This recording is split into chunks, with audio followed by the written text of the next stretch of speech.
Well, here we are, episode number 37 from Beyond the Court. You know, it's interesting. We're using a new platform here. We're using live stream. We're using Zoom. But more importantly, I got my buddy back. John Ellis, Elli Style, is back in the house. And Elli, we all missed you. I think I missed you more than anybody. What's up? Hi, Suds. You know, lots going on. You know, plenty going on these days. Yeah, took a little break. You know, let's be honest though. You know, instead of just saying a little break, let's kind of talk about, because you and I go back and forth a little bit about this. You know, I'm someone who isn't quite as deep into the racquetball movement as you are right now. Obviously, still involved with juniors here and looking to get my Business of Pro Racquetball Academy back up and running and hosting tournaments. Our courts are not open yet. The city next to us, Lodi, has courts open, and our juniors have been, the diehard juniors that are planning on going to St. Louis have been practicing 2 or 3 times a week there, if not more, on their own. So I'm involved a little bit, but I got to be honest, I just haven't been on a racquetball court in a while. I've been playing a ton of pickleball, teaching a ton of pickleball. So, you know, I felt that coming on a month and a half, 2 months ago when I took a little break here. And, you know, you're so involved in racquetball in so many ways right now, Suds. And now with the experiences happening, and the first one off and running and the second one selling out in minutes, and any others that you do in the future with Kane, or if you bring anyone else in too, you know, I think those will be extremely successful. I think it's even when tournaments are back up and running, it's just such a cool thing that you guys are doing to spend time with people on the court and get that organic style of teaching while just having fun and playing. Like, they get to play with you guys, and you guys mocking balls around the court is huge for them. So, you know, it's a different phase for me. So I decided to, you know, kind of let you know that I think you need to have a bunch of different co-hosts, go on little runs, or have different people. I don't like your attitude right now. Already we got Mike Grizz, the CEO of the IRT, with his comment about the pickleball. And thank you for the light. At least, you know, sorry about that. Did you forget how to do this show? I mean, well, see, that's what I'm talking about. I'm rusty. I'm rusty right now on that. Yeah, but rusty, it's like if you play racquetball, you're still going to be 90% better than everybody else. So it just doesn't matter. You know, we're going to talk about that's true. Later. I can beat 90% of the people there, and I haven't played in a long time. 90% of the people that play racquetball in this world, I think I can take them out, and I don't have a forehand swing. But don't feel bad out there, everybody. It's just knowledge of the game. It's just understanding the game since, you know, I've been playing for 45 years, 48 years old now, started when I was 3. So, hey, that's just the way it goes. Elli's one of my goats. Elli's one of my top 5 players of all time. Listen, I'm going to be a little bit extra nice to Elli because he dissed us for a few, you know, weeks here. He hasn't been here. And, you know, the vibe wasn't the same. It's different without having Elli. I know, listen, let's address the pickleball thing because it's important. You know, the CEO of IRT, Mike Grizz, he commented immediately and he said, pickleball, ? You know, tell everybody a little bit about that. Like, why? I know you're super involved. Obviously, part of your, you know, what you do for In Shape is you direct pickleball. So give us an update. What's up with that? Yeah, well, let me first give you a quick little history. I was introduced to the sport in 7th grade at Commodore Skills School in our PE class. We played in 7th and 8th grade. Then I don't know if we were playing by the rules. You were introduced to pickleball when you were in 7th and 8th grade? 7th and 8th grade. We played it at my junior high. We played it in PE class, not, you know, very often, but enough to where the nets were out for like a week and we would play. I don't remember if we were playing by the rules. Then I go to high school and the same thing happens all 4 years, where for like a week or 2 at a time, maybe 2 separate times throughout the year, we have pickleball in PE class. And I remember going, gosh, this is so much fun. It's like everything I wish I could do in tennis, I can do on the pickleball court. Of course, I'm playing fellow students who aren't good with rackets for the most part. So, you know, a lot of 2-on-1 stuff. And these are like fun memories for me in PE class. I was someone who loved PE class, by the way. I didn't care if I got sweaty in school or not. I was on, you know, like this is the easiest. But it did suck if it was like early periods. First, second period, I don't want to be walking around town. Yeah, you know, sweaty all day, stink a little maybe later in the day. But I didn't care really about that either. I just really didn't care. But, you know, that was fun. So fast forward, all of a sudden, Jeff Kettering's the person who brought it to my attention again. He came over to In Shape West Lane from Turlock and said, you know, I want to play the sport pickleball. And he, you know, I said I'd be there to play with him and everything. Honestly, I didn't even play the first day that he came over. I had a lesson and I go too long. I always go too long on my lessons. I never end on time. I always go about an hour and a half over. So I'm going an hour and a half too long with this guy and I end up not playing. Him and Jose Rojas play. I go check out the last bit of that and I'm like, wow, this is pretty interesting. Next time he comes, I play. I have a good time. And from there, it led to Adam Karp and I and a guy named Brian Pollard and I playing a lot of pickleball at our club, just taping out lines ourselves, not getting any permission from the club. But, you know, I was the guy who did the racquetball events, so they didn't mind. I knew that. Got cold in the winter, so we went indoors, and we have 4 indoor pickleball tennis courts at In Shape West Lane. And so we started taping off some lines there. And, you know, one thing led to another, and I started telling management that, look, this is going to be a real thing at this club. It might even be the best thing at this club. And you know, I might want a job here. I might actually want to work for In Shape directly in blue. And, you know, that's what happened. So I run all the pickleball programming here. Jose Diaz helps a little bit. Tournaments. Right before COVID, I had to cancel a tournament that was going to have 320 players in it. We hosted one in January of 2000 that had 200 players, 210 players. So, you know, obviously it's going to be on with pickleball in the future when we get past this full COVID stage and we open back up fully. But our pickleball courts are indoor, but they're not, because we have 2 enormous rolling doors where you can literally drive big trucks in there. And that's deemed as enough airflow to be outdoor. So we are an outdoor pickleball location, but with a roof over the top of us. And so we've been open for a while. So I've been involved. I teach, 7-8 classes a week, and I'm around it quite a bit. It's what I'm spending my time doing. I'm not really interested in traveling for tournaments yet. Not at least until January 1st, 2000. See, what year are we in here? 2021, 2022. I get to play 50 plus. You take a break from beyond the court for a little while, and you're just all disheveled. I don't like it. So yeah, you know, but that's the case, Suds. We're going to talk racquetball tonight. That sounds fine. We'll get back to this. We'll get back to this. You and I, you know, I like when we talk at the end of the show, so we'll leave it open for that. But, you know, we're going to talk about, there's a few things going on right now. And, you know, that was something you and I always wanted to do. Like, let's talk about what's going on now. Let's hit the real topics. You know, let's hit the nostalgia. Let's hit the veterans or the classics of the sport. Just kind of bridge the gap between everything, everyone. And we know that, you know, whether you watch it live or you watch it recorded, we appreciate it. We know you're watching. Ellie and I have received tons of messages. Ellie's still getting messages, even though he took a little sabbatical. We'll get back to that. First thing we're going to talk about tonight, Ellie, is the Sweet Caroline LPRT Grand Slam that just ended today. And we're going to have a great guest. Let's bring him right in right now. And that is Dr. Tim Baghurst, who is the voice of the LPRT and a coach of many. Doctor, I'm going to start calling you Doc Tim. How are you?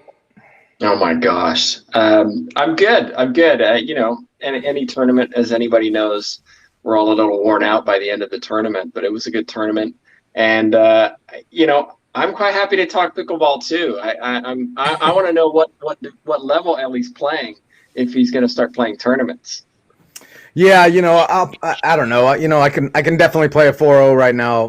Whether it's my age of 50 coming up here pretty soon, a regular division, I'm probably more of a 4-5. But you know, I think I'll struggle a little at 4-5 in tournament play.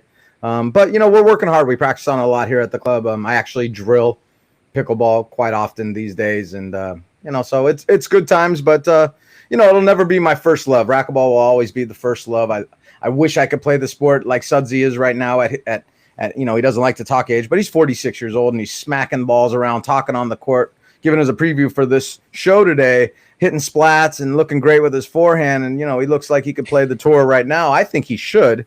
He's worried about me being on these calls and having these fun shows, but I'd like to see him be on the tour. That's where he should be right now, playing singles against the best players in the world and trying to at 46 takedown matches, and just every match would be awesome to see him win. But hey, we'll talk about that too, huh? We'll talk about that later. But now I want to get right to the doctor here, Dr. Tim. Yeah. So, you know, Tim, great job as always. You were fantastic on the mic. I really enjoyed listening to you. Something that was really cool down in South Carolina was you had Lynn Adams sitting with you, and Ellie, you know, may know Lynn a little bit better because Ellie wants to talk age. He's a little older than me. So, you know, first off, how cool was that? And what was Lynn Adams doing there at that event? Yeah, good question. Lynn Adams, I first met her in Lombard, Illinois. She came to a pro stop about 18 months ago. I just showed up to watch and got her on the air then. And I love commentating with her because she'll just tell it like it is. She doesn't care. And she was there because we inducted 3 ladies into the Women's Pro Hall of Fame. This Greenville, South Carolina is the home of the Women's Hall of Fame, and They've been building it over the last year, and so this was the first time that they were able to induct 3 women into it. Lynn Adams was the only one able to come in person, so she was able to fly down with her husband and participate on that Thursday night. Told some stories about some of her experiences on tour when she played, and then spent literally the entire weekend just watching racquetball. It was pretty neat. That is a special moment for you, for sure, to have Lynn there. I mean, she was such a great competitor, but she's really great on the mic. Before we talk about the other 2 that weren't there, because I have a question about those 2. What was Lynn's genuine feeling about the level of play that she was watching throughout? From the ladies who lost in the first and second round all the way to Paola, obviously winning the event, both singles and doubles. Yeah, she commented on the fact that the sport is way faster. Mm-hmm. And she commented on the fact that she wouldn't be able to compete with the power that she's seeing in today's game. The style of play is very different too. And she talked about how she kind of coined, and she even said she coined this idea of cutting balls off early. She learned to play racquetball outdoors and then started playing indoors and used the outdoor game indoors. Mm-hmm. And she said, my goal was to take balls as early as I could and keep my opponent off balance. We don't see that very much in racquetball anymore. We see the ball bouncing back, let it come off the back wall, shoot it.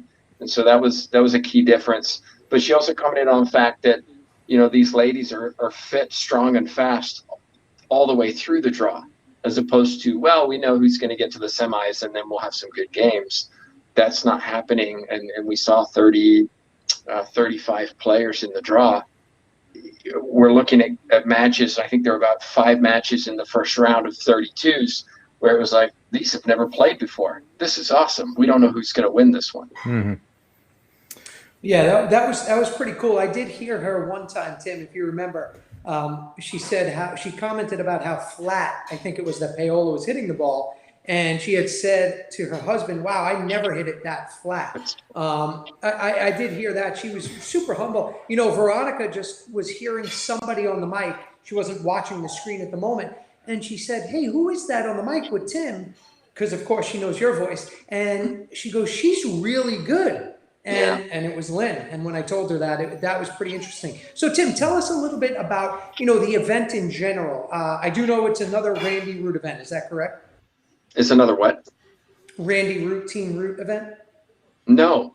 This one is put together by the South Carolina Racquetball Association. Yeah, they've been putting it on for several years, and every year it's gotten bigger. It's one of those ones that the players like to come to. They have a big banquet on Thursday night. They do a talent show. Guests come in and players perform as well. And then, of course, we have the tournament, which is actually over 3 clubs because of the amateur division, which is pretty big as well. They had to stop entries into that one. It sold out. So this is one of those ones that is always on the schedule. It's normally in January, but it was postponed because of COVID. And, the players love it. The players love it. Now, as far as competition goes, this one was really interesting because, hey, it's COVID. We don't have many tournaments, so we're all going. And just like we saw in December with Kansas, and we're probably going to see in June in Kansas, anybody who's playing racquetball on the Pro Tour is trying to get to these tournaments, and it creates a pretty deep draw. And we started 8 a.m. on Friday with the round of 64s. Yeah, interesting tournament. Interesting start too, Tim. When all of a sudden you see pros on stage, pro racquetball players on stage prior to the tournament, performing, basically. That's, the comfort zone's the court. Even if you're about to go play one of the top seeds and you're a lower seed and you might take a beating, but your comfort zone's still on the court. Out of the comfort zone on that stage for some of them, I'm sure. Can you describe what that was like for the people that were in attendance there, and how, what were some of the talents that stood out to you with the pros? And who won? Sure. Actually, there was a Latino dance team. A male and female did a performance who won, and I think second place was a Tina Turner impersonation. Fantastic singing, did all the dancing. I mean, it looked just like Tina Turner. It was really good. Not every athlete is going to perform up on stage. It's a volunteer thing, and probably a good thing in many respects. But we saw some dancing from the players. Christina Amayad sung, which I think anybody who stands up on stage and sings is braver than me. Megan Shelton did magic tricks. So we just saw a variety of different things up there. And, anybody who gets up there in front of literally hundreds of people at this banquet, willing to put themselves out there and get judged, I've got to respect that a lot. Elli, I want to know, and Doc wants to know, Dr. Tim wants to know, what would your talent be at a talent show if we did that? Yeah, that's a great question. I mean, that's the problem. I would have probably had to have a couple of sauces, but that's right before the tournament. So you can't drink a little to get, some liquid courage going. I probably would have sang a Bob Marley song or something like that. I would have needed the music in the background and just sing over the actual singing. But yeah, that's probably my go-to, and it'll sound terrible. But I'd give it a go because I got some lyrics. I like that. What about you? What about you, Suds? I mean, you know too many of my talents. Yeah, I would just go up and say hi. I could do some impressive juggling, street juggling if needed. You can go get a huge piece of paper and twirl the biggest twirl you've ever seen. That'd be fun. I mean, yeah, we could do different things. So, all right, Tim, the tournament was great, and I want to start in the women's singles. You watched a bunch of matches, and one of the ones that jumps out at me was Kalani and Paola. And that was in the round of 16, I believe, correct? Yeah. So Paola wins the first game relatively easily. And in the second game, Kalani is up 12-2. I remember your comments in the chat box. Yeah, and that moment, and I'm not rooting for anyone. I'm watching the match, and I'm watching who most of us consider to be the GOAT, along with Lynn Adams or Michelle Gould. But, we're watching Paola, and Greg Lorenz, an outdoor player, says, hey, Sudsy, what do you say now? It's 12-2.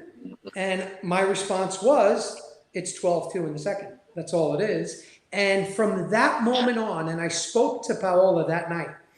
We spoke on the phone, and everything changed. She kind of went into a different level of focus. You remember that moment. What did you see? What was different at that time? And was that the moment okay, she's going to be just fine? Yeah, she has an ability to forget the score. And I've seen it before. Last year, she was down 0-6 in the tiebreaker to Vargas in the final. And you think, okay, the wheels are coming off here. This is Vargas's to take. And what we see are two people on the court. One has an opportunity to come back, and the other starts to think about the opportunities not to lose. Mm-hmm. And I think to some extent, you put it on both players. Paola, I've been here before. I know how to get back in this. I'm not going to panic. She also makes good tactical changes. And when she finds something, she just goes after it. And we saw that. I don't know if you watched the final today. She switched serve on Herrera. It was a close first game. And then she switched serve to the Z serve, and Herrera struggled with it. And then it was just a blowout. Well, why would she change away from that Z serve? She's not going to. She figured it out. And now we're going to take advantage of it. So that's what makes her so difficult to beat, because she doesn't quit. She doesn't give up. She finds something, and then I'm just gonna make you suffer over this. With Kalani, the same thing. When you're up that much, you start thinking about maybe winning that second game, taking it to a tiebreaker, because I'm up 10-3 or 10-2. Well, have you won that game? No, you haven't. So are you focusing on the next shot and the next point? Because let's face it, Paola didn't go and win 13 points in a row. Mm-hmm. Kalani got back in the box. Kalani only has to win 5, but she's not able to do it. And this is where experience comes in, and trusting your skills, as opposed to, wow, I went on a hot streak and now I'm going off boil. But saying that, Kalani had an excellent tournament, and playing Holly Scott, it was this is going to be interesting. Kalani hasn't played for a year on tour, so think about that. Walking in, never having played in a competitive indoor event in a year, and you're playing Holly Scott, and then you're playing Paola. She took over Holly. Really won that well, and then played well against Paula, and then did extremely well in the doubles, and really carried that team, in my opinion. So she was one of the players who came out of this tournament, and I thought, yeah, this person has really put in the work in the time away, and we're seeing the evidence of that on the court. Yeah, I'll speak to that real quick. That was really the only match I took in carefully, was that match. So I'm happy I saw that match, because I thought it was an important match as well. I wish I would have saw the first game of the finals today. I wasn't able to. But, with Keilani and Holly, Keilani's a little older than her and did everything that Holly did in juniors. And she chose, a different path with college and not focusing as much on racquetball while playing, I believe, field hockey. So in my mind, there's a mental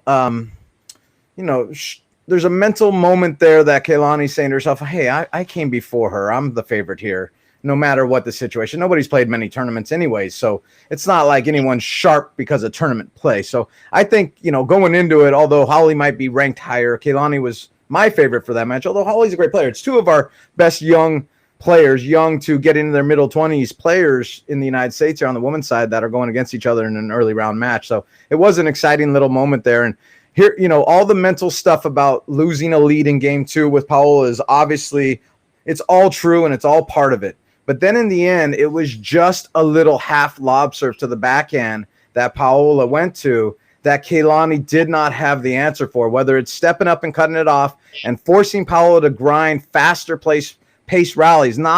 Maybe not Keilani's strength really to power balls. She does hit great angles, but not always powerful and sometimes off the back wall. But, a ceiling ball down the line, she went around the wall ball more, opportunities for more balls off the back wall with the around the wall ball. And I'm not saying they weren't good shots. They were pretty good. Like, Paola had to deal with those. But I think there's something there for Keilani to go, okay, I got beat by a simple half lob serve that Jason Menino hit a ton of. I hit a lot of. Other people have used. But Jason was really the one who just hit that serve and waited for you to give him an opportunity to win the rally. And that's what Paola did. To her credit, she's such a pro that she made it look just composed and smooth as can be, not effortless, but smooth as can be. Keilani scored a point during that run at a moment where I said, oh, she might get it done. And then literally about 30 seconds later, it was 2 more points for Paola, side out 2 points for Paola. I'm like, then I looked at my daughter and I go, well, this is over. And it was. Mm-hmm. But Keilani's a great player. Paola is a great of all time. And we saw a great pro moment there from her. Congratulations on that match win, let alone the tournament in both singles and doubles. Hey, Tim, let me ask you, obviously you're there, you're working a lot, you're on the mic. Elli and I like to discuss after big events. To you, what is the story or highlight of the event? What would it be? JT and RB and I had supper together, and that was one of the discussions was, what do we walk away from? We've been 4 months away from a tournament, and in Kansas City, I think the story was Angie Barrios from Bolivia, who kind of, got to the final and was like, wow, nobody saw this coming. And so for us, it was kind of, okay, who has come into this tournament and put in the work for the last 4 months to say, I'm going to do better this tournament, and who has said, I did good last tournament, I'm okay. And I'm all right being a quarterfinalist or a round of 16 player. And I think that was the interesting thing for me. A couple of things that I would say, I've never seen Montse Mejia fitter or faster than she was in this tournament. If you watch, she covered a lot of court. She, Herrera is another person who got balls back today and yesterday where I thought a year ago, you don't get that. You don't get a racket on that. And forced more. And if you look at that game 1 in the final, she pushed Paola. She could have won that first game. And Paola figured it out, and it was all over. But made a game of it compared to the last time they played, which was 18 months ago. So those two really kind of came, and it was like, wow, you two have really been putting in the work. Nancy Enriquez came and won. Ana Laura is no easy match, and just it wasn't even a close. And then went and beat Rhonda. I think it was 6-7. And again, Rhonda's experience, she knows how to grind things out. She knows how to win ugly. And Nancy took care of it and then almost beat Mejia. I think the score was 14-15, excuse me, 15-14, 13-15, and then 11-1. But it was like, wow, Nancy's back. That's really good to see because she's had a really rough year and a half, 2 years, and it's been slipping down the rankings. And then Natalia Mendez came in, and sure, didn't play well against Mejia, but had a couple of marquee wins, especially over Samantha Salas, where, again, the score lines were not close. And for me, it was, can Mendez come and say, I'm Argentina's #1? Because always having to play second fiddle to Vargas, I think, has really affected her. But coming in as, I'm Argentina's #1 in this tournament. She played singles really well until she caught Herrera, and that just wasn't a good match for her. Does someone like Mendez think about the Argentinian connection like that? Or, I mean, she's from Bolivia. I mean, it seems like the #2 fiddle's like, yeah, you're getting paid a little bit more than most of the girls on tour to be from Argentina all of a sudden. But are they thinking about, like, we're 1 and 2 for Argentina and she wants that spot over Maria Jose? I mean, you're really asking the wrong person. Sure. Clearly, but I think the answer is yes, given the fact that, you know, they're going international. They're always competing in Argentina colors. You know, their Argentine coach is always at the tournaments in their corner. They're hanging out together, Centellas and Vargas and Mendez. One of the interesting things, they usually come a day earlier than everyone else to allow them to acclimatize. And I think that's an FYI good idea, because I arrived on Thursday afternoon, and guess who was in my Uber? Jenny Daza, who just got in from Bolivia overnight, 15 hours on planes. You know, Jenny, are you going to go sleep? No, I got to go practice. And then I'm going to go to the banquet and get on stage. And then I'm going to get up at 8 a.m. and play a match.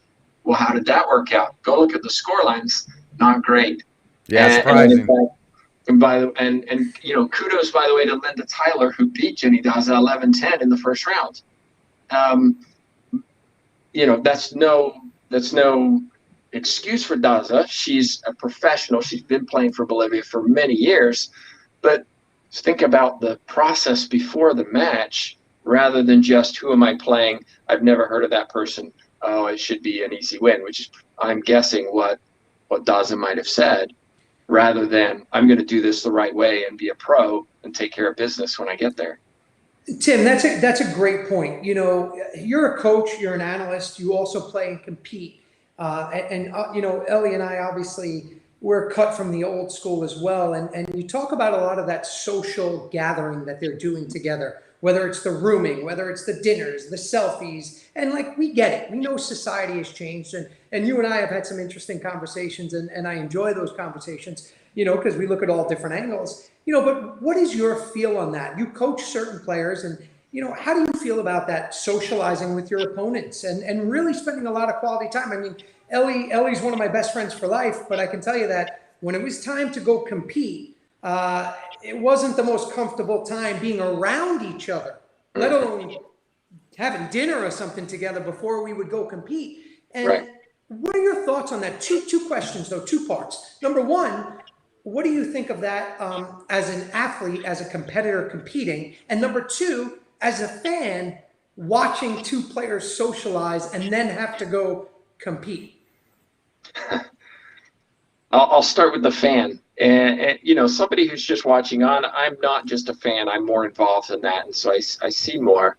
And from a fan's perspective, I don't know. I would like to see more, how do I say this, pain and suffering after a loss. You know, it was a comment I made tonight, and this is not a LPRT specific comment. IRT are very much involved there. I hate losing, absolutely hate losing. It drives me crazy, and I'm guessing the same for you two, where I don't really want to talk to people for quite a while after I lose, especially when I think I can win. It hurts. But I see a lot of players coming off the court, again, all of the tours, and it's almost like they're okay with it. and, happy, smiley, and, I just lost. No, you just lost. You lost a quarterfinal or semifinal. You should be, the English word is gutted.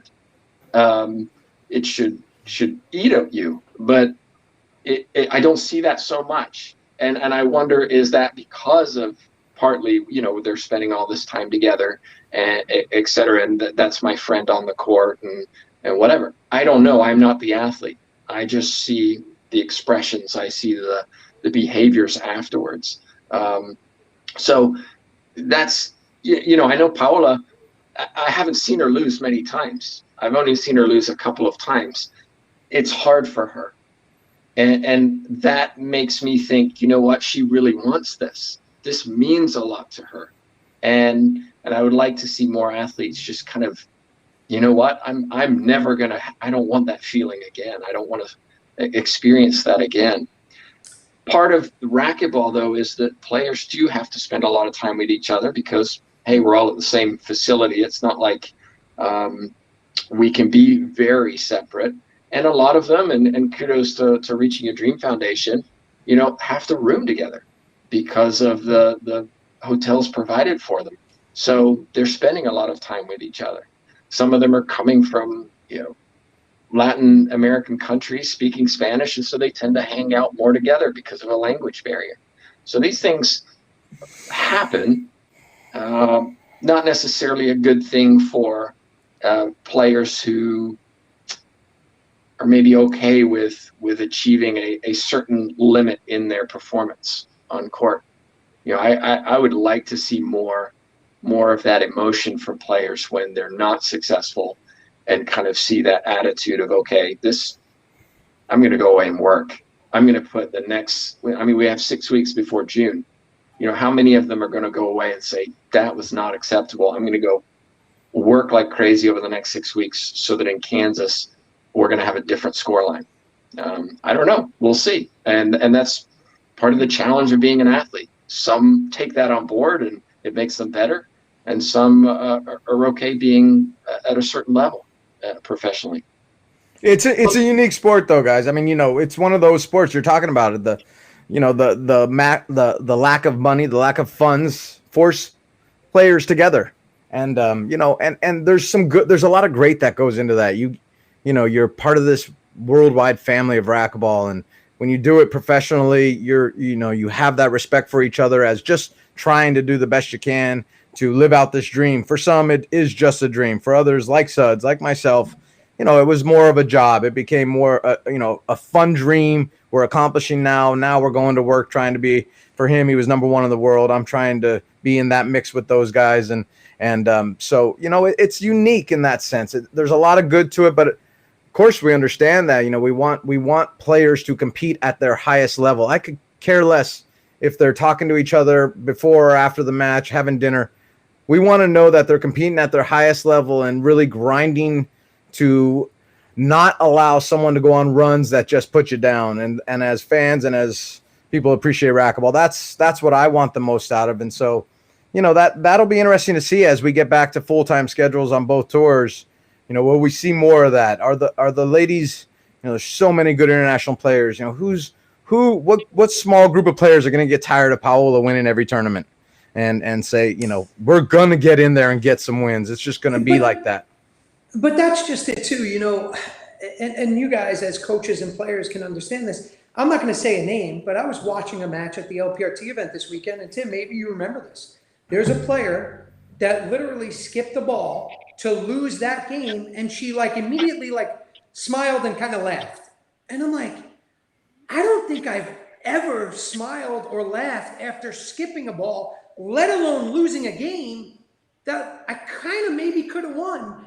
And God, I just wish we can see that go away, and from a fan, as a coach, I think we're all coaches. I think it's our responsibility to also instill that into the athlete. And you don't want to change the athlete, who the person is. You want to maximize their abilities and find what makes them tick. But from a fan's point of view too, I definitely think, hey, when you could cut that tension with a knife in the air, when Elli and I, or Cliff and Jason, or Cliff and I, or Kane and Jack took the court, that mattered. It made a difference for the excitement and the energy level. And listen, there's going to be a bunch of people that see this and listen, and they're going, oh, Sudsy, you're so mean. Everybody give a hug and take a picture together and smile. But like, that's not really what it's about when you're a competitive athlete at the professional level. I do think in the IRT's defense, I think we see it a little bit less. Maybe that's because I directly communicate with a lot of them and tell them how I feel about that. and they try to hide it at least. But also, and Tim, you know, you can definitely speak on this. I do think that society today, you know, social media makes a lot of that happen. You know, everybody wants a selfie. Everybody wants to tell everybody what they're doing, who they're with. You know, you see it in all sports. I saw LeBron James or Carmelo Anthony cracking up down 25 on the bench.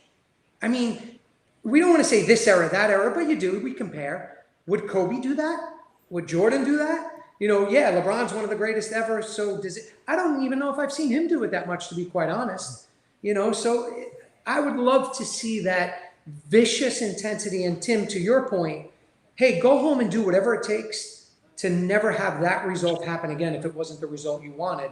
And I always question a lot of athletes today, are you really doing that? Ask yourself that.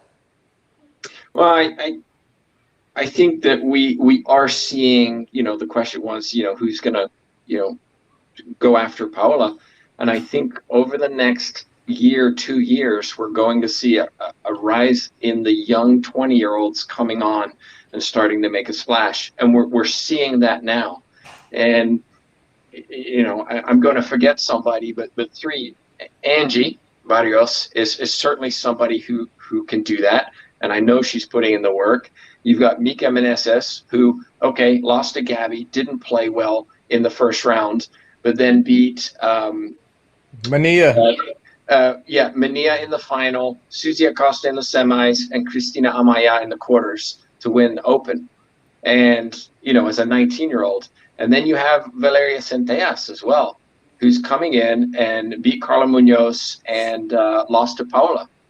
And so, you know, these are the kind of players who I think we've got a new breed coming in, and I think they're really hungry. I know they're putting in work at home. And, you know, Montse as well as somebody who, okay, this is the best I've ever seen you in shape. Can you continue this into June? And instead of losing in the semis, can you get to the final? Can you win a final? She's more than capable. And Gabby, okay, you won the World Championships in 2018, but on tour, you haven't really gotten there. But you've shown that you're capable of getting there. Are we going to see Gabby finally kind of on tour make that splash and say, you know what, I'm going to take Paola out? And she retired one. And she retired one time too. she did. Right. She's already retired at like 22. It's awesome.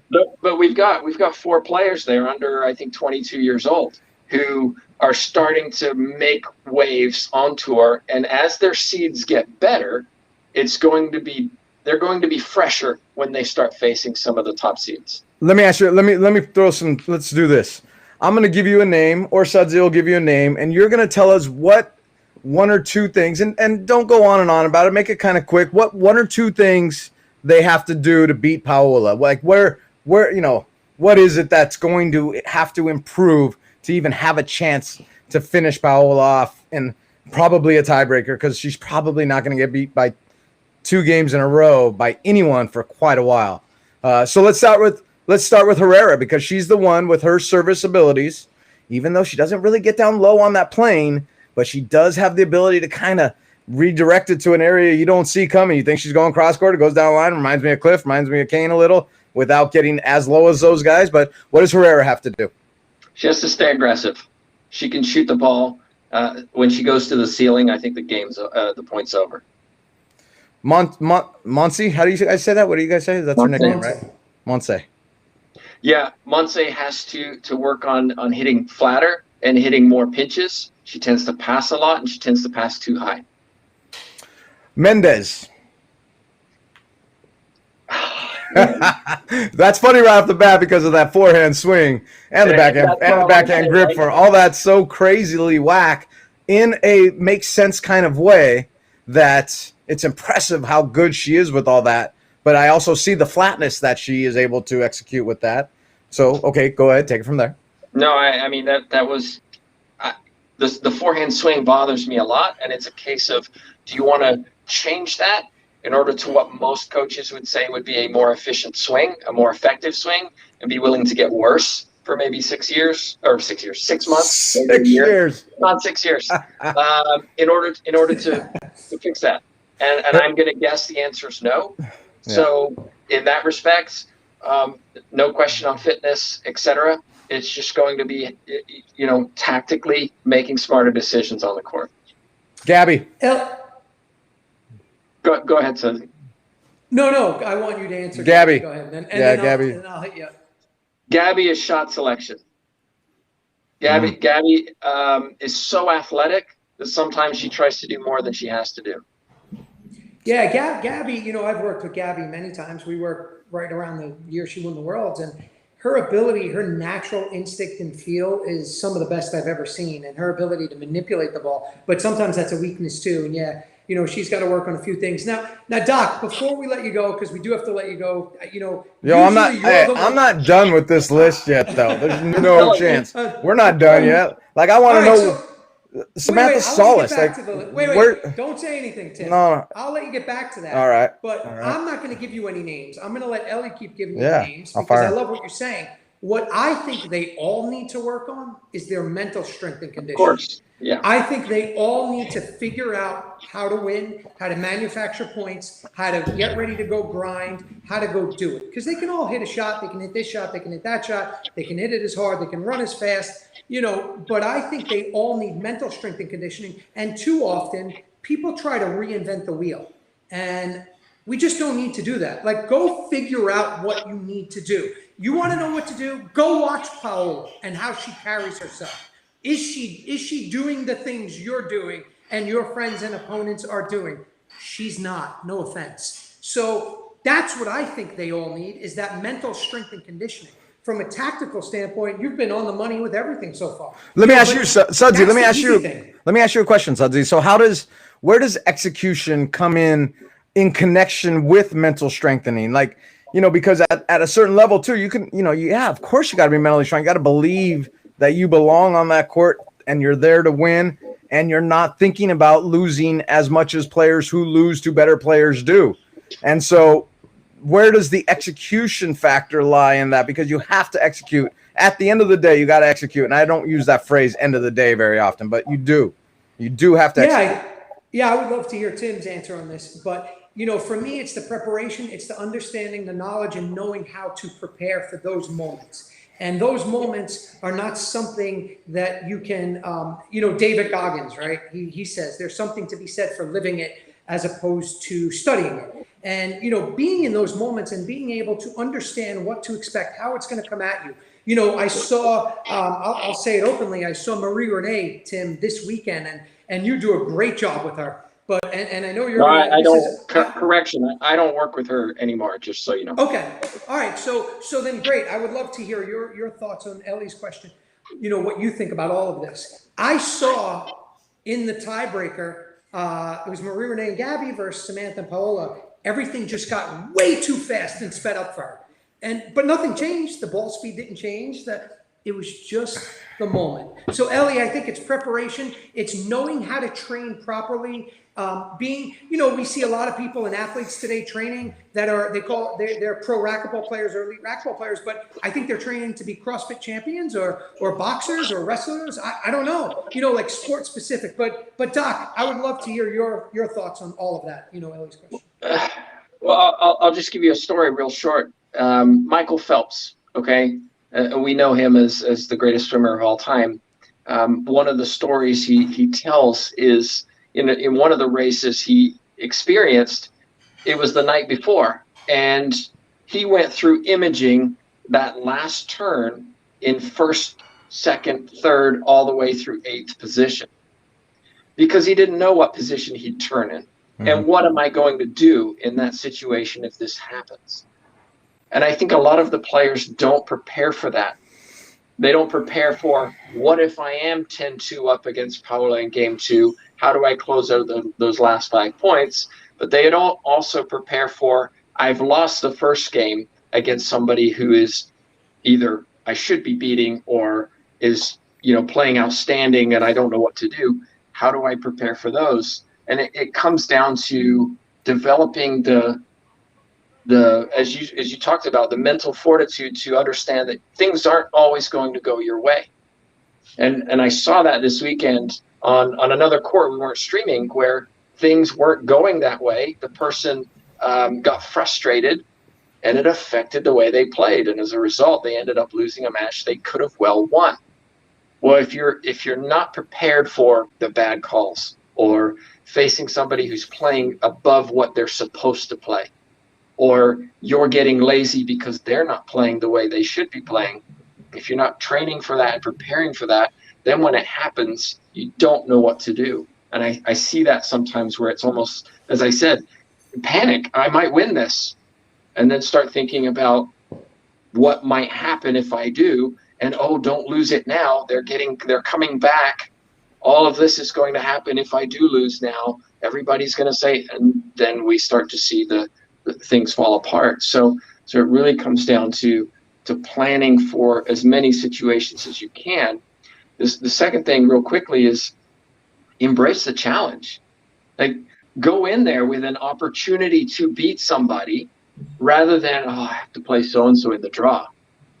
And I heard a story with Jose Mourinho way back when he was coaching in Portugal, and he was in the Champions League, and he told all his players, I hope in the draw we get the 1 seed, because we're going to beat them. I hope we get the 1 seed. And he said, he told the interviewer, I really hoped we didn't get the 1 seed because they were awesome. But he said, I wanted my players to think I really wanted them because we were that talented. Well, lo and behold, they get the 1 seed, and all of his players are like, yeah, this is what we wanted. And so they go out there and play like they wanted it. In reality, he didn't want that. And they went out and beat them. But they had to want that opportunity to, hey, we can go beat the 1 seed, rather than, oh man, I got this great player I got to play, and they're so good, and et cetera. I had an amateur in the tournament this week, and he was in a match, and I said, this is what you train for. This is a tough fight. This is why you train. Embrace it, because this is why we play, right? To go head to head against somebody who's very talented and have a chance to beat them. So I'd like to see a little more of that too. Again, not just LPRT, but across the tours. Yeah, it's definitely, visualization. You said imaging. For me, visualization is a huge weapon. I do it to this day. I get really into it. It's super powerful. I talk about it a lot with my athletes. And then, you touched on it too, Tim. What I do is a lot of situational training, Ellie. So a lot of the training I'm doing with athletes is putting them in situations nonstop. It's 10-10, it's 2-2, it's 8-8, it's 9-9, it's 13-7, you're up, you're down.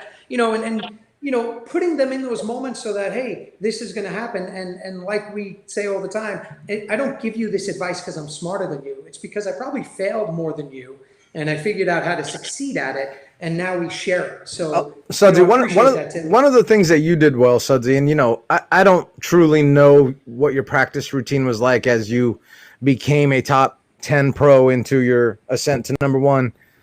I was there in your house for sometimes 2 to 3 weeks at a time, and you didn't practice at all. But I will say, I know your visualization powers are just at the tops that I've experienced in the pro racquetball game, in terms of peers that I'm going to compete against in the day.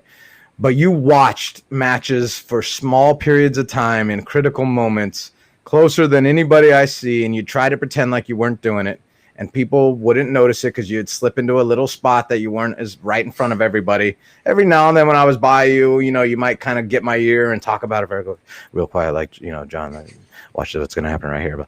And I'd be like, okay, great. Watching more racquetball. And I was definitely a studier as well. My father made me do that, obviously, but I didn't readily want to do it quite as often as the big moments you do. And so I think you learned a lot by watching others going through those moments that are about to take part in your life, and my life for that matter too. And it was great to watch veterans compete when you're an early pro, and then be in those moments later on.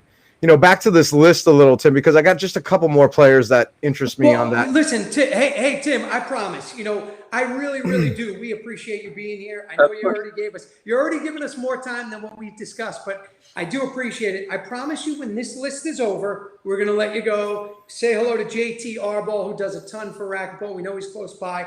So, Ellie, go with your list, but we got to let the doc go. Actually, no. Lippitt just texted me, and he said, nope, Tim's good for another hour if you want him, so just go ahead. He's on the clock right now. He's part of the RYDF family. No, I'm kidding. What about the one that really interests me right now is Samantha Solis. She's still a top 5 pro. I believe she's ranked in the top 5 still, correct? I thought I saw her seated third at this, third or fourth, something like that. She was. So she would have been fourth with Vargas there, yeah. She's obviously a very strong woman. She's had some injuries. She comes back. She's strong. Now, Sudsy and I kind of complain about her to each other every now and then because we want her to clean up her mechanics. We want her to stop focusing on being such a great CrossFit athlete and focus on things just for racquetball. I see her on the court practicing with her coach sometimes. I get nervous watching those videos because there's 400 balls around there, and I'm just saying she's going to step on one of these balls here any second. It makes me nervous. But what does she need to do to get herself in this stage of her career into a moment where she can win a pro stop? That's a tough one. And admittedly, I did not see her play singles this weekend. I only saw doubles. I do know that she was working on that backhand swing in the end of 2019 and 2020. I don't know if that continued through 2020, and so technically I don't know what's changing or whether she's going back to what she was doing. We know she can beat Paola. We know she can win a title because she has done so. Maybe, and I think this happens for maybe some of the more senior athletes in sports, period, is they tend to forget why they're playing and why they started playing in the first place. And it starts to become about ranking points and about prize money and about the pressure to succeed because I'm supposed to beat X, Y, and Z, rather than, you know what, I'm in the sport because I love it. I love the training. I love the opportunity to compete. And so I'm going to go out there and just enjoy that opportunity. She's a consummate professional. Paola, and a few others are highly impressive, both on and off the court, and how they prepare, how much training they put in. You can't question her drive. Right. But I just wonder if the pressures off the court affect the way she plays on the court. And for me, you just don't see that joy in her play that maybe we would have seen several years ago.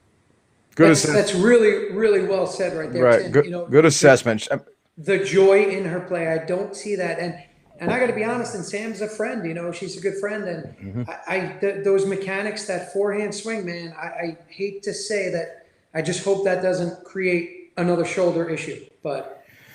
Yeah, she's one of our favorites just because of the personality she is. Yeah. I love her a lot, and very fun to be around off the court, and always willing to spend time with fans and things. But again, I didn't see her play this weekend, so I can't really comment on what I saw. I just saw the score lines, and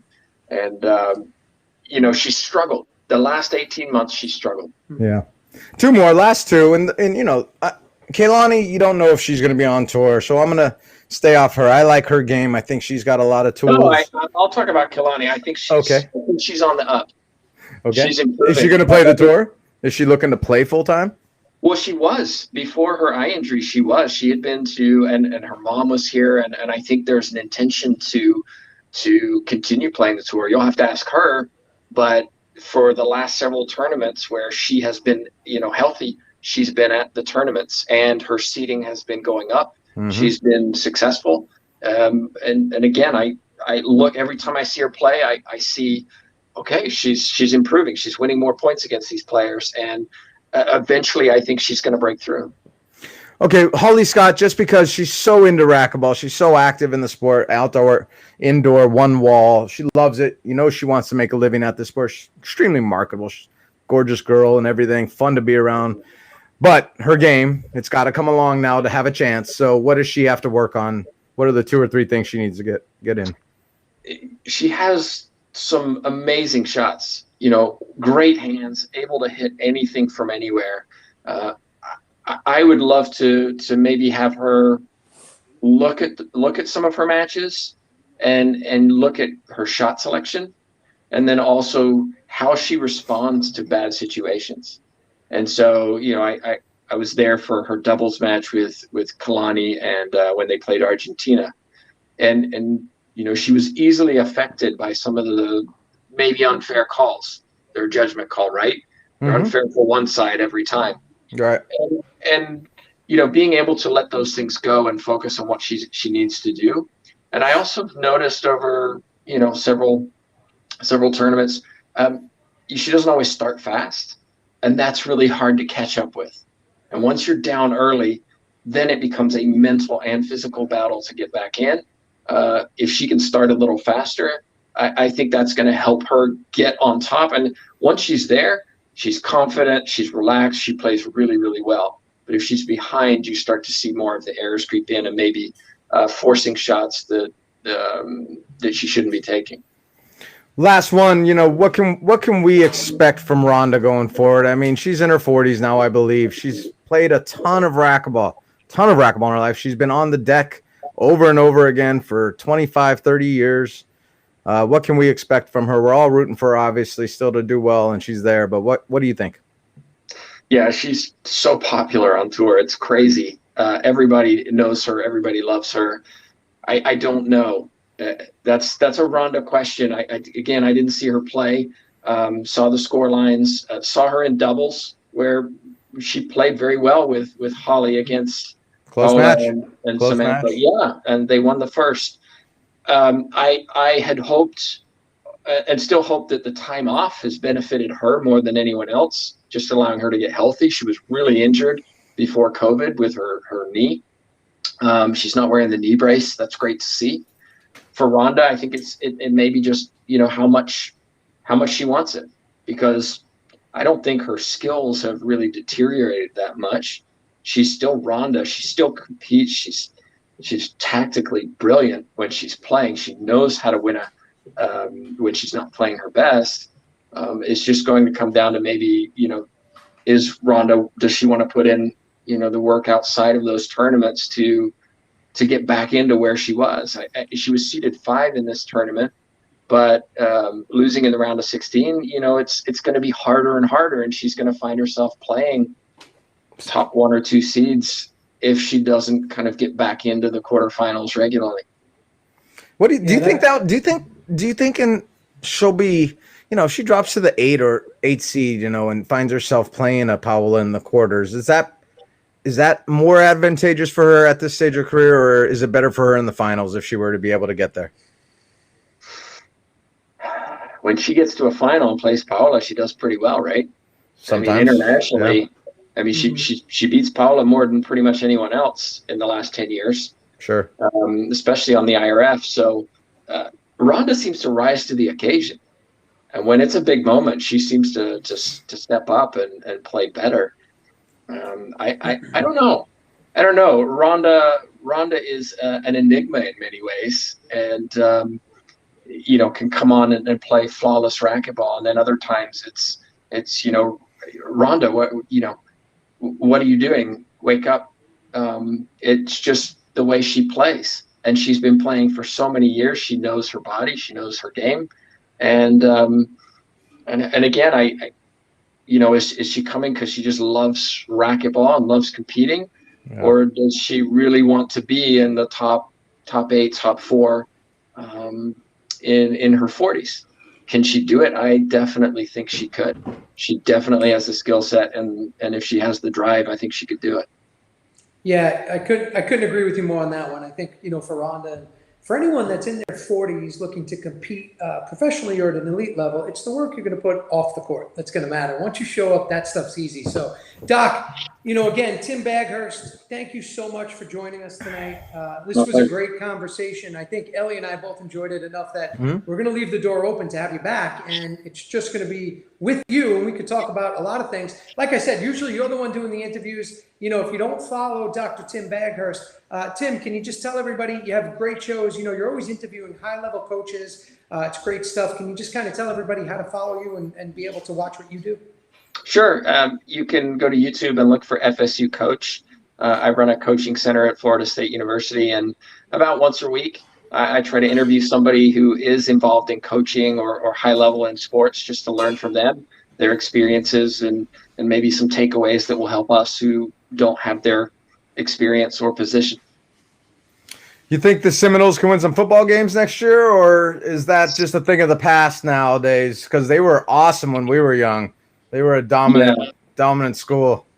Was a Razorback fan. I don't care as much, but that's kind of funny right there. I've never actually heard someone say that out loud as a Razorback fan. Really? Yeah.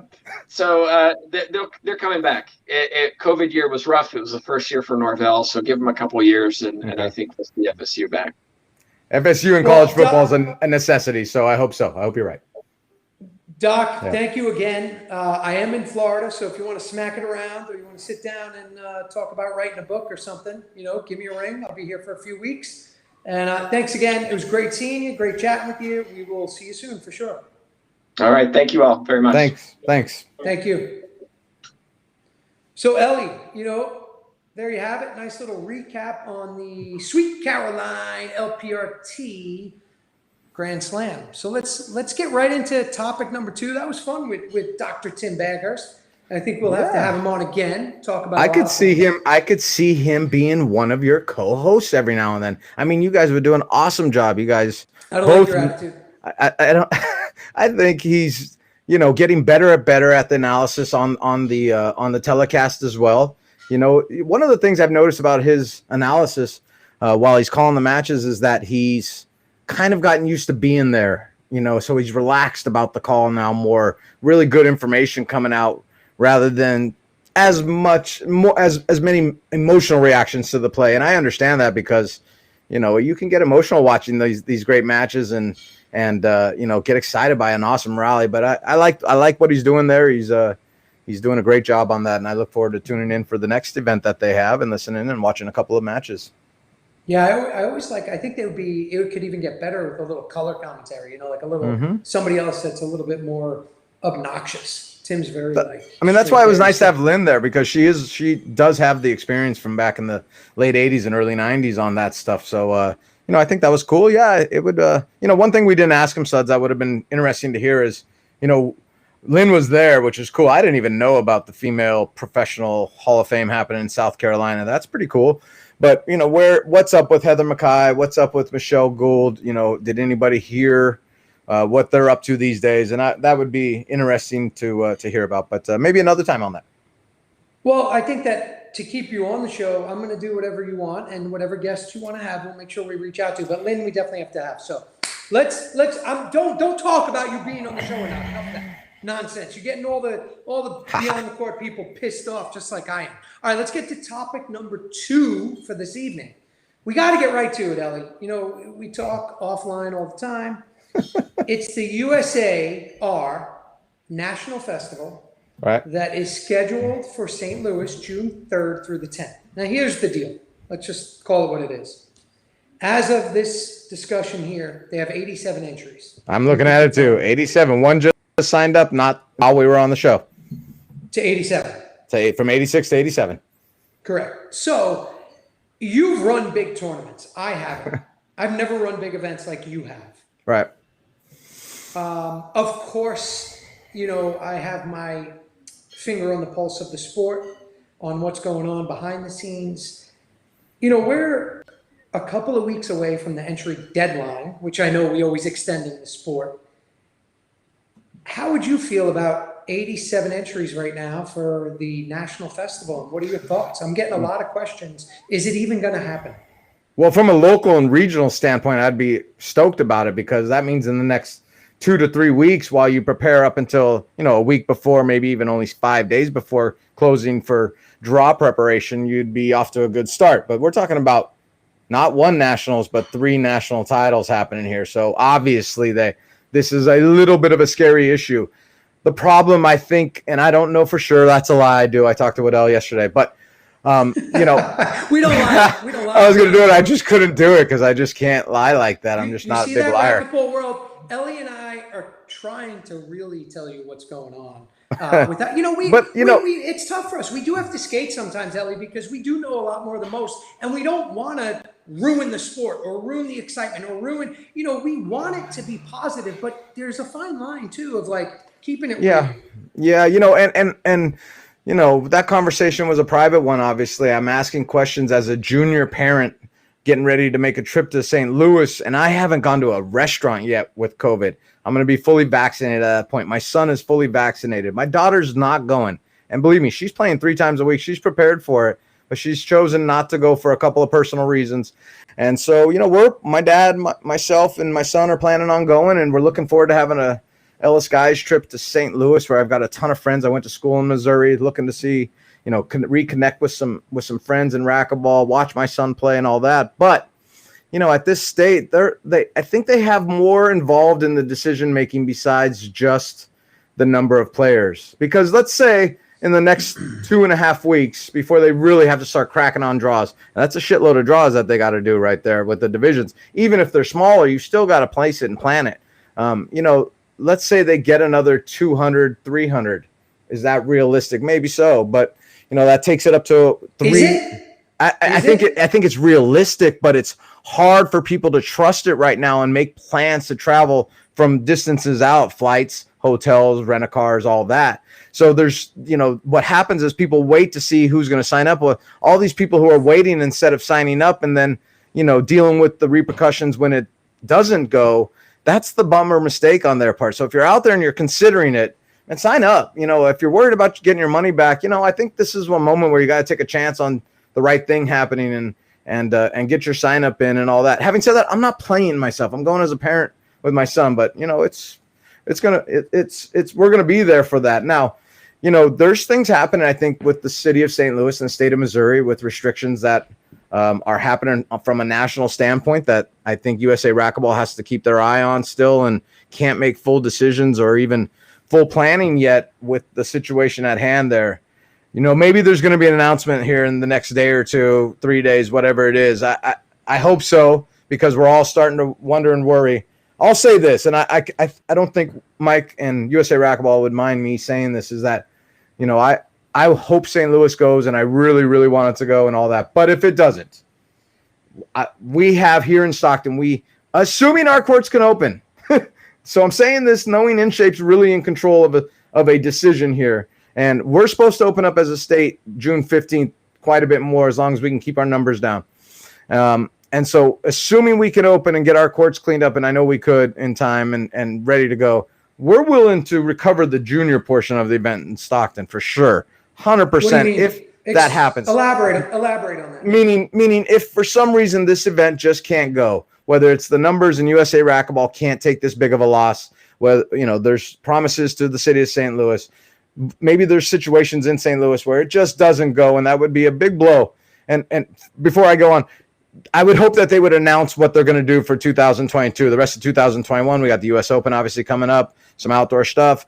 2022, make the announcement as early as possible so people can plan, because we have to assume by February, March of 2022, and it might be wrong to assume, but we got to assume we're going to be farther along in getting out and being able to play events and have things lifted and not have to have a mask on the court and those kind of things. But, plan it out. But if what I'm saying for Stockton is that I think we would be available to be able to host a junior nationals in Stockton later in July. I would think 3rd week of July would make a lot of sense. And, at least have an event for the junior players to play.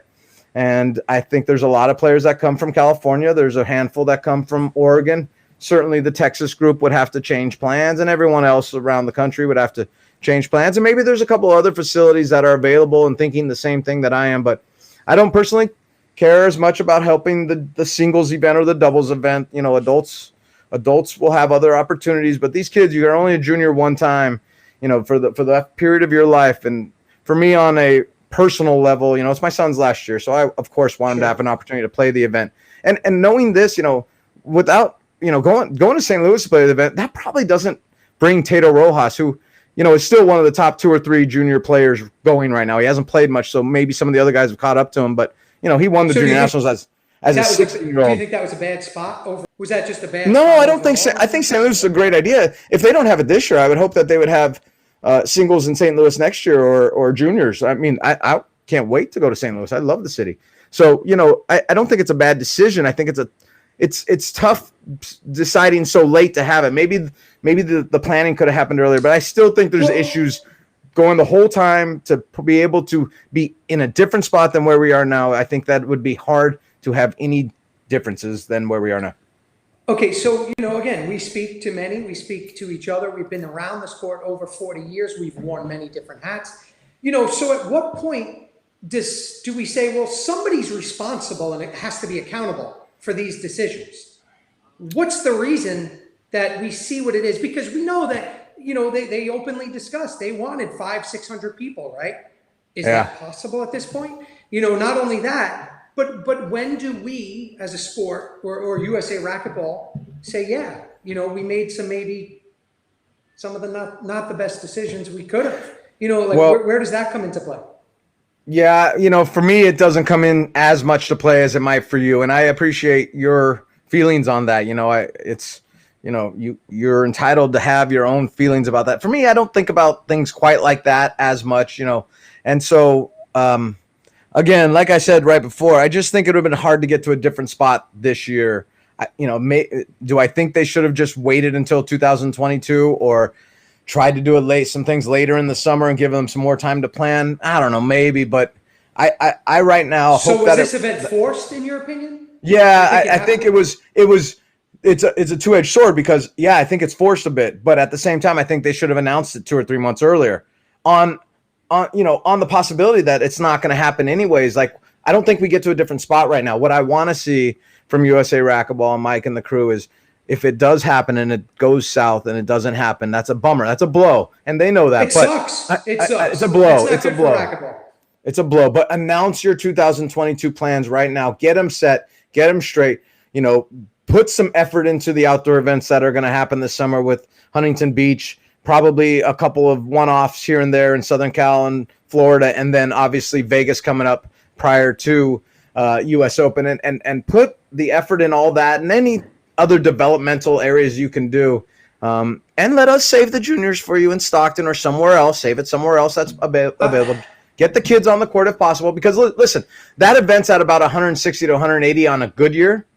And, we have of that probably, 50 to 70 of them coming from Oregon, California. And, so like we're halfway there with our own kids in California and Oregon that can drive down. So, I just think that's a possibility. That's the realistic possibility for USA Racquetball if this were to go south. Hopefully it doesn't. But if not, get 2022 on the books and let's go.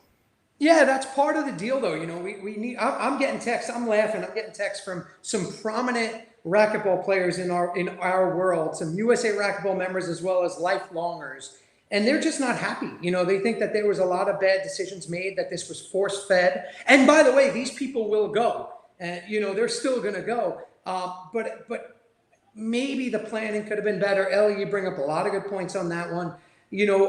So then I ask you this again. You've run big events. What are some of the reasons? And I don't want to hear COVID anymore. I don't want to hear that. I don't want to hear a mask mandate. Give me some other reasons on why this could work or isn't going to work.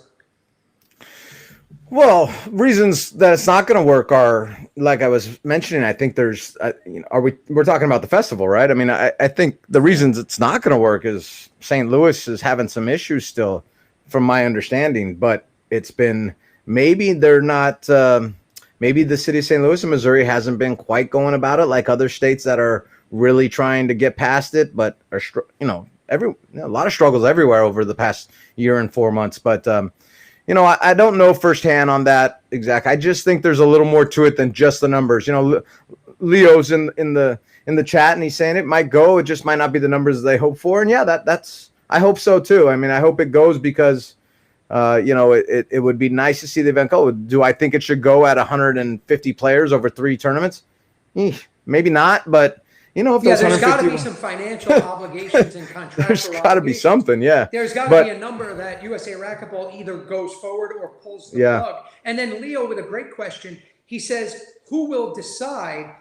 Is it Connor Shane who runs the net? This is right there in the chat. Is it Mike Waddell? Is it the board of directors? He says there is a current mask mandate in the county, but that could change before the festival. And I think in USAR's defense, I think that they agree and understand that, listen, if there's a mask mandate, people just aren't playing. I, for one, won't. Alex and I won't. Most of the men that are, Jake Bredenbeck, Rocky Carson, Bobby Horn, they all said we as USA national team members or potential team members would not play with a mask on. Now, to be fair, this event's not about us. This event should be about the juniors and it should be about the amateurs. Forget about us. Forget about the very few elite level players. How do we, make those juniors happy, get them there to play? How do we get those amateurs there to play? And, that's where I wish maybe we could have done things a little bit different. I mean, I've been saying, Ellie, for months, I can run a national team qualifier. Just tell me you want me to do it and I'll pull it off.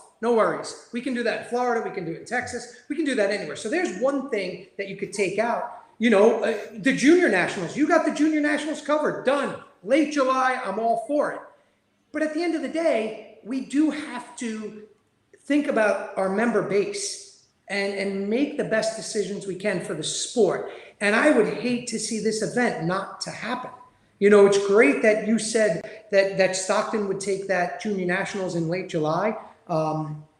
Maybe, assuming our courts get open. But I mean, like I said, InShape hasn't. I mean, we have no sign off on that. Even just working on the back end, we have no full sign off yet. Our courts have not been played on for 15 months now. So that's crazy. Zero racquetball. Zero racquetball at InShape West Lane at any of the InShape clubs.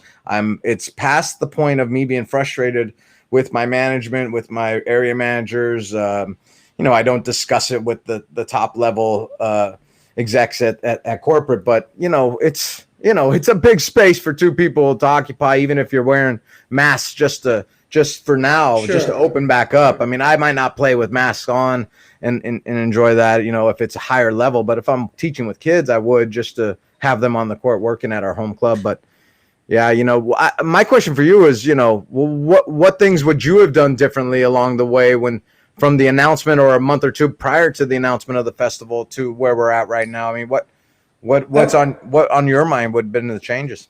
Yeah, I mean, I would have announced it earlier. I would have tried to find a more open state. I probably wouldn't have tried to force feed all 3 of the events into one to make it a quote unquote festival with all the question. Leo puts a great point out there. I think the intent was good. I think the intention of a national festival was a good idea. But I think the execution maybe was suspect. And, Leo says, and Leo, that's a great point. He says, I think with 87 people that have committed or entered, how do you just cancel or postpone on them, right? Whether it's 18 people or 87 or 150, it is a tough call. And I think that USA Racquetball has a tough task at hand. And, it sucks. It sucks. Hopefully it happens. If it doesn't happen, I think there's still ways to an opportunity to have these events. Obviously, there's 3 parts, right? There's singles, doubles, and a junior. The fact that you're Stockton, always willing to help out and take on an event is huge. So if I'm sitting in there, one of the first things I'm doing is calling you immediately saying, okay, backup plan A. But before I do that, I need to know what I'm doing with St. Louis. And I think that's where I'm a little bit like, I wish we would have said yay or nay before we just said, yeah, we're going to do it. Because I think it looks worse if we cancel than if we just never really scheduled it. Does that make sense? I understand. As a tournament director, I've had to cancel a couple of events along my 15. But this is the biggest. I understand what you're saying. Optically, it hurts as a tournament director as well. So they'll be hurting at USA Racquetball from an emotional standpoint if they weren't able to pull this event off. And we all hope they do. And again, I want to stress that it's our back planning behind the scenes is just in case we don't. I'll be honest, our visitors bureau here in Stockton is going to put a bid in for next year's junior national, and then probably the one after that and the one after that. They love it. They love having junior national racquetball on their docket of national championships here in Stockton, California. Stockton, for those people out there that know about Stockton, it doesn't get good pub. Love it. It gets rough pub, but it's spectacular. Get out there. If you love racquetball and you want to see what Elli does in the 209, I spent plenty of years out there. We used to have great kick-ass pro events. Stockton is a great racquetball hub, no doubt about it. Does not surprise me that and here's the deal with that too, is that Elli, you have so much to do with that. You and your dad don't get enough credit for the fact that the city of Stockton is so engaged and embraces racquetball. Bro, you've been there your whole life, and you've been doing it from day one. You brought so much attention for our sport to Stockton, California, better than anyone. I mean, better than where I'm from, Staten Island, New York. You did it, and hats off to you, really, and Dad. And thanks. Let me just say that on that note, my dad is the one obsessed with racquetball. I love it too, of course, but I'm not. I'm obsessed with other sports and other things. My dad loves it. It's one of the 4 or 5 things he cherishes in life. And unfortunately, hasn't been able to play in so long. But my mom's had to go along for this ride of 48 years, 45 in racquetball. And, she hasn't played in a long time herself. So, she deserves a ton of credit. Jody Nance deserves a ton of credit. People that have been there, Nick Irvine for the national championships we hosted here in Stockton already did a ton for that. Our club, our ownership of the past, our current management, they're just invested in it. So it's, I take it back to guys like Scott Oliver and Jerry Price for me, where I got to watch them and be in my hometown and be a young kid watching a young adult be awesome and grow into a pro and be able to follow them and then start playing them in my teenage years. So it's not, I appreciate your kudos and love there. And sure, I have a lot to do with it now at this stage of and having had the career in racquetball I did, but it goes pretty deep and all those, the Diazes, the Rojas's, the Aldanas, the people of the past, and the parents of the current, the players of the current junior section, because we got national champions in Stockton. But once again, not to blow smoke, and I want you on the show, but that kind of starts with the Ellis family. It starts with Dave and Pat and yourself and Dave and Pat and you guys. I love you. The whole sport loves you. So we do thank you for that. And Elli, it's we do agree, no doubt, that if this nationals doesn't happen, it sucks. And it's actually 4 events. That. It's qualifying, team qualifying. National singles, national doubles, and team qualifying. So let's talk about that for a sec, Suds. What happens if this doesn't work out for the team qualifying portion of it? Yeah, that's a great question, and what I think is this. I think, number one, I think that there won't be any IRF events anytime soon, international events, whether it be it Pan Am Games, be it World Championships or any of that stuff. I don't see it happening. I just think that there's too much going on internationally. I can speak for a lot of South American country. Mine, again, is on lockdown on the weekend. So it's just bizarre. It's like it's open in the morning, Monday through Friday till 8 p.m. Then you can't even drive. I'm not kidding. This is Ecuador. Saturday and Sunday, complete lockdown. So it just, I don't know if the IRF, and most of the IRF is in Argentina, which is, it's in the same boat, so it's difficult. So I don't think that the national qualifier is that difficult. I actually think that's an easy one, and here's why. That group, as you know, is a very small group, whether it's combined men and women, 15 players to 40 players, whatever it is. Mm-hmm. If you truly think you can be on the national team and want to go attend a qualifier, we can pull that off tomorrow. Elli, you and I can make that a qualifier happen tomorrow with your help. I can give you the spot, tell you how we can get it done. We can stream it live. I can give you a national team whenever you want one. That's not difficult. The bigger question is our relationship as a sport necessary to be in a relationship with the USOPC at this point? That's the bigger question. Sure. These are some of the things that if I was in there, I would raise my hand and say, hey, can we address this? Do we have to be part? What are the benefit of the sport? What benefits does the sport see? So that's one. As far as the juniors, the national singles, national doubles, I hope it does happen. Elli, I don't think that the national team stuff is, sadly, just isn't that important.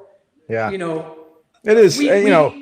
We can rattle off the men and women that would attend and actually have an opportunity of being on the national team. And I just don't think an international event's going to happen anytime soon. Yeah, you're probably right about that one. You know, even if it doesn't, you know, it's a bummer still not to be able to name a national team. Like, one of the cool things about 2020, as it turned out, was the junior process for the national team. Now, I don't think you thought it was that cool while it was going down. You can tell us how you feel now, but as a parent with kids that invested the time and effort into making the videos, they bettered themselves as people to do that for Charlie, for Robbie, for the staff, the entire staff there. And they took ownership of it. And the other thing that I learned is that, man, they don't need my help on this technology stuff. They got it. You know, we got to turn the cameras on for them, but then Julius edited all the videos for himself and Jordan and did all that. And I think he put some music to it. Like, he made it cool, man. So that was one of the cooler things about it. And, you know, that you know, that's not going to happen at the adult level. So, you know, we might unfortunately not have a national team this year. And yeah, I agree with you. I think for a long time I've been in the ballpark of, hey, do we really need to be a USOC based Olympic sport? Is that how racquetball should be based here in the United States? Or should we be more pickleball like, which pickleball is just coming into my horizons in terms of how they're doing business at USAPA, but they're not connected to the Olympics. The Olympics will come get them when they want them, not the other way around. And that's the thing, Ellie. You know, that's where I would question it, and I'd say this to you. You and I have been part of chasing the Olympic dream as players, as consultants with companies, as advisors, and as coaches. And let's be honest, it's just not happening anytime soon. And if it does, we'll get back to it. That Pan Am gold medal right there was our doorway to being in the Olympics, and that was in 1995. So unfortunately, it didn't go that route. Anyway, let's get off to the final topic, and then we're going to get the hell out of here. And you're coming back Sunday, and I'm going to tell everybody how to make sure Ellie's back every Sunday. It is Mother's Day on Sunday next week, Sudsy. It is Mother's Day. That's right. Ooh, you're welcome. We might have to do Saturday shows. All right. So, Ellie, let's talk real quick, and you're going to lead the charge on this one.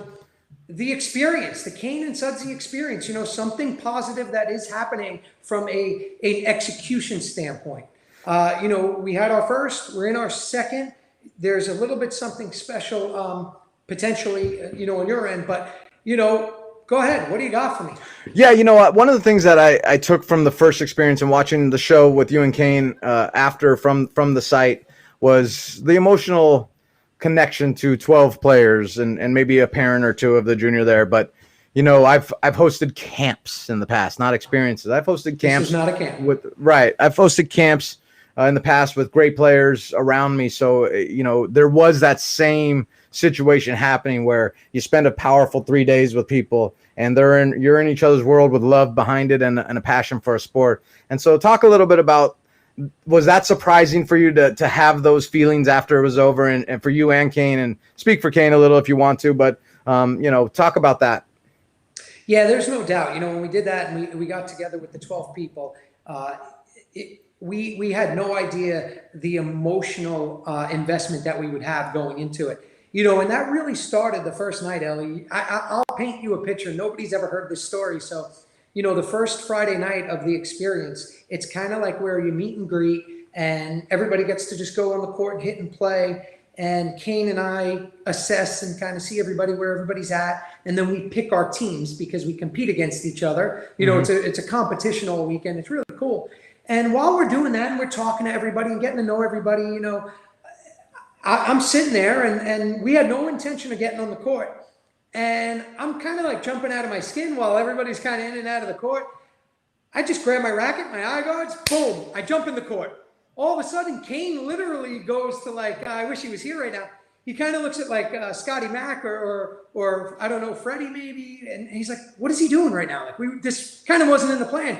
Everything was super organic. Like it was so natural. Then what did Kane do? He grabbed his racket, he jumped in the court. Now we're both in the court. This is on Friday night. We're smacking it around, we're talking.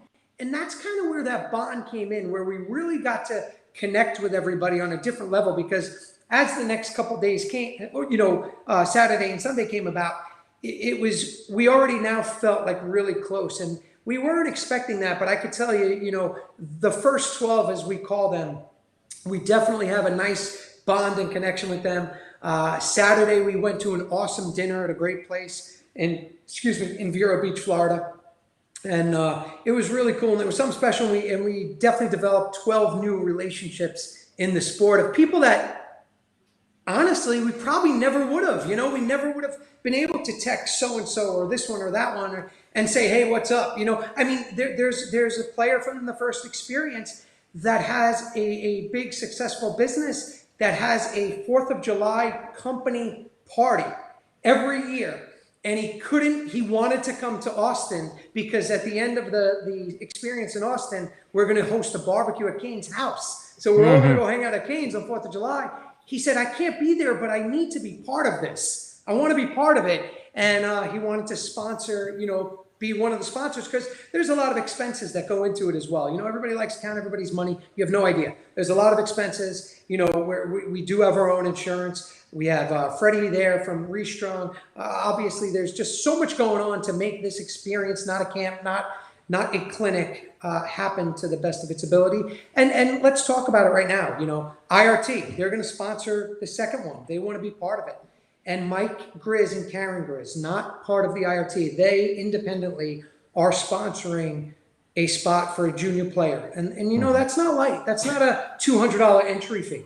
Yeah. It's a $2,000 investment into a USA junior to come and have this experience with Kane and I, where I promise they'll not only get better, but it will help them in life, you know, on and off the court. No surprise with Mike. I mean, he's a generous individual, loves the sport, you know, loves playing himself still.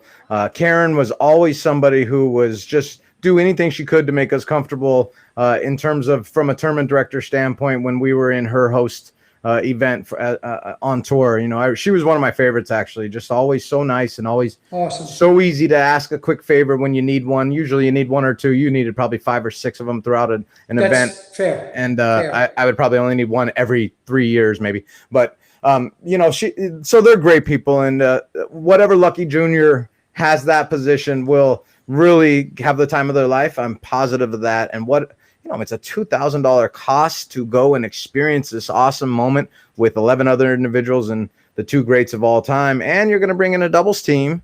So you're going to have 2 other great pros there at the end to watch some action.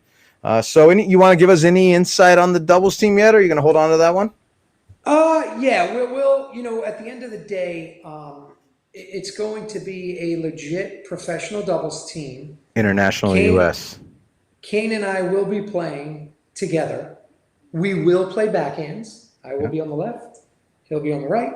Sure. And you know, it's going to be quite the match. The players play internationally, but yes, it could be from the U.S. You know, like Kane said, we're looking at bringing in, you know, players that support Kane and I in this endeavor to keep racquetball energetic, embraced, and engaged. And quite frankly, you know, we can't think of anyone better right off the top of our head than Jake Bredenbeck.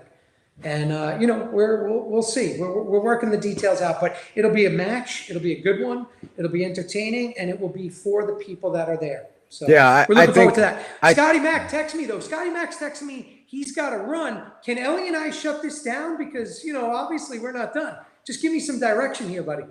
Go ahead. Yeah, while he's doing that, you know, I think that's a big moment. I think it's a big addition to your guys' experience to have this match. You know, I respected the match in Vero Beach. I didn't even ask you how you did, and I purposely have not given you any questions about that. I did see something that you said maybe some cocktails the night before, one too many, maybe wasn't a good idea. I'm sure he did.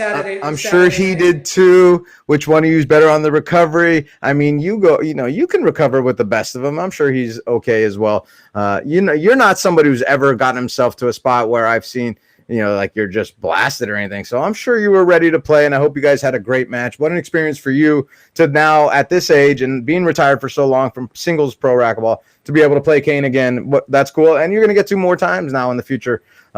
You know, this doubles match will be big for people to see. I got a specific question about the last one. One question that I'm going to, but you know, one thing I would say is any conversations about in the future experiences having some mixed doubles, bringing in 2 ladies to have some mixed doubles. Absolutely, Ellie. Each experience is going to be unique. We've absolutely discussed that, having a mixed doubles exhibition. We've had more junior discussion. What we're looking to do is totally different than anything that's ever been done. Absolutely, yes. So on that note, you kind of had a junior exhibition doubles with them, yourselves included, at the last one. We just played a game. Yeah. Two of the. Well, I mean, that's part of it, though. It's all kind of exhibition when it's an experience. And so you guys were in there, and let me start with this, because it was Andrew Gleason, lefty, Iowa, Timmy Hansen, righty, dad's a stud, Florida. And both are great players, doubles partners. My son played against them a couple years ago in Oregon. They're a good doubles team, and all that. Now I know that Andrew is coached by Winterton, who is also Kane's coach, but he was on your team. And Andrew tries to mimic and mock Kane as much as possible with his mechanics, and that makes total sense. Lefty, greatest player of all time potentially, and just awesome mechanics. So you see all of that and everything, but how did you end up with Andrew and Kane end up with Tim? Because I was texting you going, that's hilarious, Winterton's going to be pissed. But how did that happen? I mean, first off, he shouldn't be pissed, because if any of my players ever had the opportunity to go work with Cliff Swain or you or Kane, I'd be like, run, hurry up and do it. Shouldn't be pissed. You should be happy about that, to get that knowledge. So I agree with that, by the way. I tell kids that, if you get coached by Winterton, you're going to have somebody who, for me, was a great game coach, and I really, really did well with him coaching me in my career. So, I say that about Jim all the time, but, he is in competition with everybody who's potentially a coach in this game. At least he feels that way. So I don't compete with anyone that calls themselves a coach. What I bring is what I bring, and that's it. Right. And I don't lock you in. I'm like, go. You want to experience something else? Run. Tell me how it is. So how did Andrew end up on my team? If you are ever part of an experience, you'll see how that goes. But Kane and I basically select players. Remember back in the day? You have a draft. We have a draft. You go, I go, you go, I go, and I'll leave it at that. And he was on my team this time. Maybe he won't next time. So, Ellie, before we go, because we do have to end it, this has been great. I love having you back. The energy's better. The fans are better. You're going to stay. I'm going to tell everybody right now, here's how we keep Ellie. This is no bullshit. We can talk rated R after 9:30 at night on the Eastern time. We need sponsors. Go get sponsors. We need to bring in some revenue. If we bring in some revenue, I guarantee you I'll be able to keep Ellie here, and rightfully so, because then it will mean more. So if you want to sponsor the show, you want to support us directly, email John, text me, message him, whatever. We're all available. Get us some sponsors. We're going to keep doing this. I'm going to keep doing it. I love the sport. But, obviously Ellie is definitely preoccupied with some other things. We get that. Now, before we go, Ellie, okay, I'm going to ask you a question. Do you know who the junior is that Mike and Karen Grizz will be sponsoring to attend the Austin Chapter 2 experience? I don't officially yet, Sudsy. Okay. I wish I had that answer, but I don't officially know that. But I look forward. Mike Grizz is watching. Is watching. So I mean, Ellie doesn't know the answer to who that kid is yet. Yeah, there's, I appreciate a lot of stuff and a lot that the IRT has been to me over the years, and now with the new ownership and a lot of what they're doing and their offer. So, whoever has that spot will have the time of their life, and it's just something to be very, very thankful for. Make sure whoever takes that spot, you send a very nice handwritten letter to Mike and Karen, and just be appreciative of the opportunity, because this is unique. This is unique. And I texted you this, Sudsy. When you're successful with something like this, there'll be copycats out there, and that's just will be a testament. But there can only maybe be one other player, maybe two or three, that you can put in that mix and say, hey, these are the two greatest of all time. Obviously, we're talking about Cliff, but you can get a Hogan. Man, that might be it right there. Like, any combination of those four, and you're having the experience of all time in racquetball, and outside of the ladies, of course. You get some of the greatest of all time of the ladies, and you got a different type of experience as well. So let's not forget that. But it's such a cool thing that you guys are doing, and I wish you guys the best on that. And keep it going for a long time, because I think this could be your job for the next 20 years of just showing people just a see. great experience. You know, we'll see, Yeah, huh? I just, Ellie, you know, I want to do whatever I can to maximize people on and off the racquetball court. The racquetball court's easy. You know, And I'm motivated by making people better and working with those juniors. I hope that they left with that. You know, the racquetball court stuff is easy, but I hope that I help them be better people, you know, on and off the court. And everybody that the other 10 adults that we worked with, you know, we hope that we gave you enough insight in racquetball that it also helps you in life, in relationships, in work, in business, and whatever it may be. And, you know, that's really where this experience is. If you want, like Kane said, if you want your elbow up and step like this or step like that for 4 hours, 5 hours a day, this probably isn't for you. You know, this is a racquetball experience. It's not a camp. It's not a clinic. If you can make chapter 3, which we haven't started planning, so I can tell you this: Veronica's making the promo video for Austin as we speak, and it's going to be pretty cool. Yeah, I bet. You know, Cuenca, Ecuador would be a great location. A couple spots in Mexico would be a great location. There's tons. Whoops, sorry about that. There's tons of spots here in the United States as well. But listen, you know, you guys are you know, putting on a show, and it's going to be special in Austin. We are racquetball. That's what it is. All right, everybody. So thanks again, Ellie. Thank you to you. I'm so grateful that you were able to join us tonight. And of course, Jen, for allowing you to be here, and the kids. Scotty Mac, always, you know, I know you've had to go for a few minutes. Thanks for extending the time. Thank you to all of you fans, every racquetball player, indoor and outdoor in the world. We love you all. You know, keep it going. Keep the energy up. Share this. You know, let's talk, whatever it is. If we can do it for you, let us know. Let's go beyond the court. And hopefully we'll see Ellie next week, episode 38. Everybody have a great weekend. If you're in Florida and you want to work together, hit me up. I'm around. Have a good night.